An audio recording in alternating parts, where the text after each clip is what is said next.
নমস্কার, কয়াডাঙ্গা সবুজ সাংস্কৃতিক কেন্দ্রের পক্ষ থেকে ধন্যবাদ আপনাদের।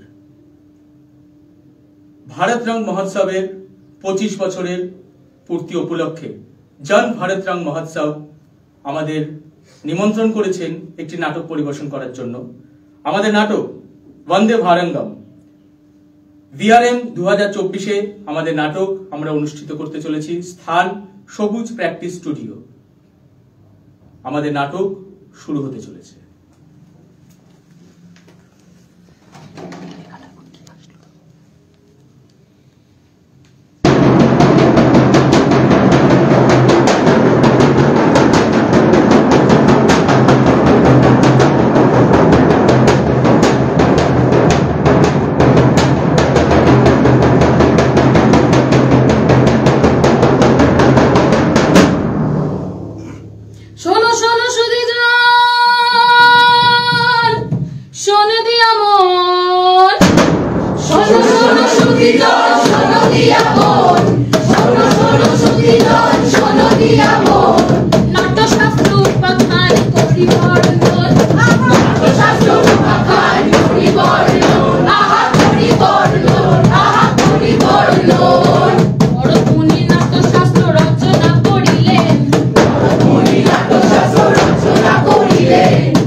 জাদু? হ্যাঁ, জাদু। নাটক তো একটা জাদুই। কি বলতে চাইছো? নাটকের এই জাদুর জন্যই তো আমরা নাটক দেখতে এত ভালোবাসি। তাহলে বলি শোনো, তোমরাও মন দিয়ে শোনো। এই নাটক বহু যুগ আগে থেকে শুরু হয়েছিল, হাজার হাজার বছর আগে। হ্যাঁ, জানো কি আমাদের এই নাটক কোথা থেকে এসেছে? আমাদের এই নাটকের উৎপত্তি আমাদের দেশে কোথায়? পঞ্চম বেদ, নাট্যশাস্ত্র।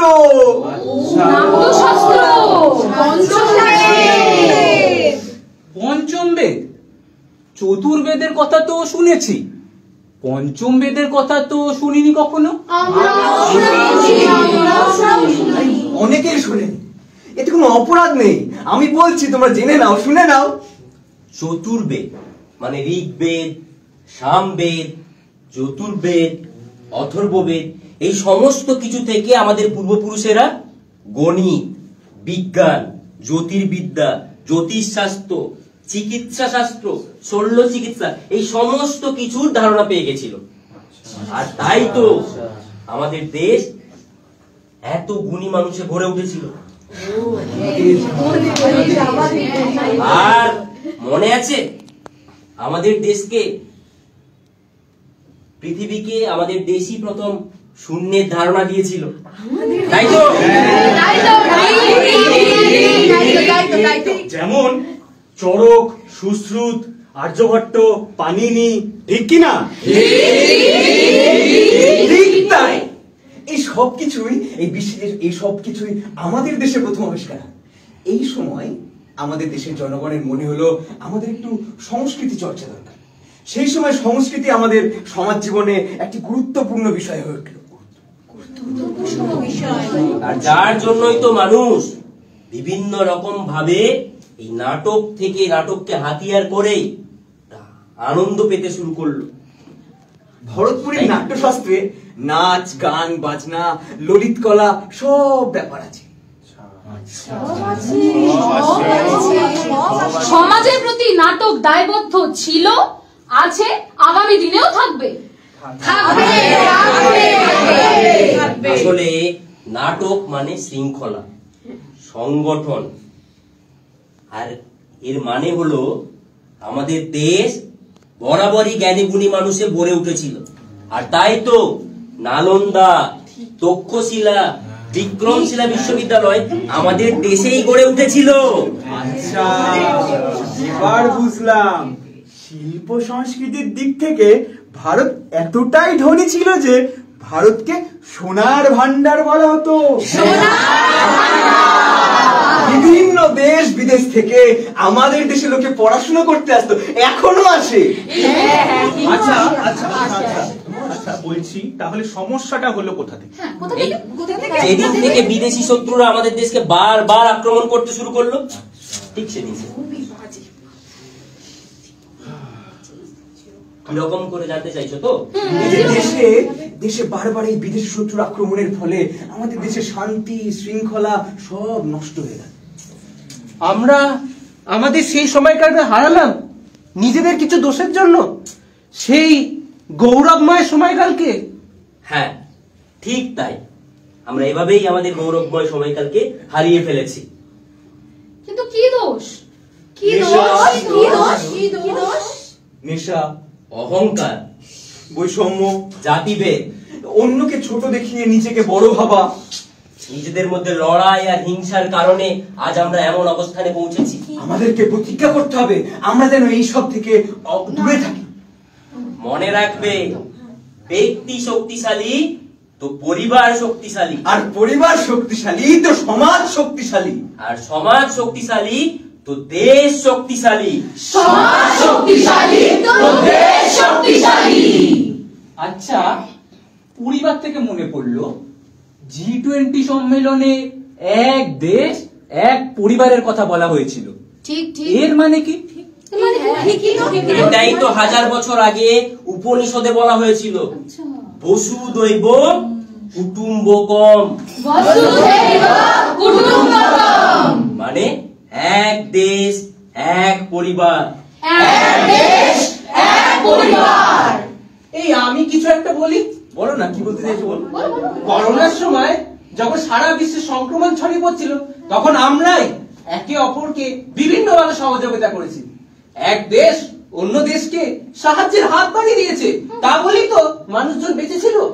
একেই বলে নিজেও বাঁচো আর সবাইকে বাঁচতে দাও। একেই বলে বসুদেব কুটুম্বকম।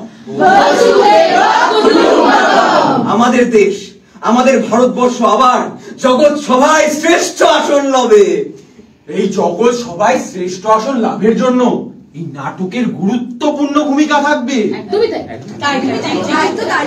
আজকের দিনে যখন এক দেশ আরেক দেশের সাথে যুদ্ধ করতে ব্যস্ত, তখন একমাত্র আমরাই তো ভারত রং মহোৎসবের মধ্যখানে সারা বিশ্বের সাথে আলিঙ্গন করছি। আমাদের দেশ জগৎ সভায় শ্রেষ্ঠ আসন লবেই লবে। ধন ধান্যে পুষ্পে ভরা আমাদের এই বসুন্ধরা, তাহার মাঝে আছে দেশ এক, সকল দেশের সেরা। ও সে স্বপ্ন দিয়ে তৈরি সেজে, স্মৃতি দিয়ে ঘেরা। এমন দেশটি কোথাও খুঁজে পাবে না গো তুমি, সকল দেশের রানী সেজে আমার জন্মভূমি, সেজে আমার জন্মভূমি, সেজে আমার জন্মভূমি। ভাইয়ের মায়ের এত স্নেহ কোথায় গেলে পাবে কেহ, ও মা তোমার চরণ দুটি বক্ষে আমার ধরি, আমার এই দেশেতেই জন্ম যেন এই দেশেতেই মরি। এমন দেশি কোথাও খুঁজে পাবে না তো তুমি, সকল দেশের রানী সেজে আমার জন্মভূমি, সেজে আমার জন্মভূমি, সেজে আমার জন্মভূমি। গান তো হলো, সবই বুঝলাম, খুব ভালো লাগলো, তাই তো? মনে রাখবে, এই আমাদের দেশকে সচেতন করার জন্য আমাদেরকেই দায়িত্ব নিতে হবে। শক্তিশালী দেশ গড়ে তোলার জন্য আমাদের প্রত্যেক দেশবাসীকে সচেতন হতে হবে। আমাদের কোন কোন বিষয়ে সচেতন হতে হবে? এই যেমন ধরো আত্মসচেতনতা, নির্ভরতা, আত্মনির্ভরতা। আমাদের দেশের মহিলা বর্গকে আত্মনির্ভর হতে হবে। নারী সক্ষম তো পরিবার শক্তিশালী। আচ্ছা, আর কোন কোন বিষয়ে আমরা সবাইকে সচেতন করতে পারি? নাটকের মাধ্যমে। নাটকের মাধ্যমে আমরা নেশা থেকে সচেতন করতে পারি। নেশা ত্যাগ করার কথা বলতে পারি। বলতে পারি তো? সামাজিক বৈষম্য ভুলে যেতে পারি। একদম তাই। আর এইভাবে এই শক্তিশালী ভারত তৈরি হবে। আমার ভারত, উন্নত ভারত। আচ্ছা, এই উন্নতটা হবে কি করে? বিজ্ঞান ও প্রযুক্তির মাধ্যমে দেশকে আরো বেশি করে আত্মনির্ভর করে তুলতে হবে। আর এভাবেই আমরা আত্মনির্ভর ভারত, শক্তিশালী ভারত গড়ে তুলতে পারি। সমাজের যা কিছু খারাপ দেখবে তাই নিয়ে সবাই নাটক লিখবে। বন্ধু বান্ধব মিলে বিনোদনের মাধ্যমে তোমার নিজেদের লোকের কাছে, সমাজের লোকের কাছে এই বার্তাগুলো পৌঁছে দাও। একমাত্র মাধ্যম যা মানুষকে সচেতন করবে। মনে রাখবে, 2047 সালে ভারতের 100তম স্বাধীনতা দিবসে আমরা পুরো বিশ্বকে বসুধৈব কুটুম্বকম সম্পর্কে ধারণা দিতে পারি। আর আমাদের দেশকে একবিংশ শতাব্দীর জন্য আরো বেশি করে উন্নত এবং শক্তিশালী করে গড়ে তুলতে পারি। রাষ্ট্রীয় নাট্য বিদ্যালয় দ্বারা আয়োজিত ভারত রং মহোৎসবে জন ভারত রঙের অধীনে আমরা সবাই আজকে এই প্রতিজ্ঞা করি যে আমরা আমাদের সংস্কৃতিকে জানবো, আমরা আমাদের সভ্যতাকে জানবো, আমরা আমাদের শিল্পকে জানবো। আমরা এই 5 প্রতিজ্ঞা করি। 5 প্রতিজ্ঞা: উন্নত ভারতের লক্ষ্য, দাসত্ব থেকে মুক্তি, নিজেদের ঐতিহ্য নিয়ে গর্ব, ঐক্য সংহতি, নাগরিকের কর্তব্য পালন করব।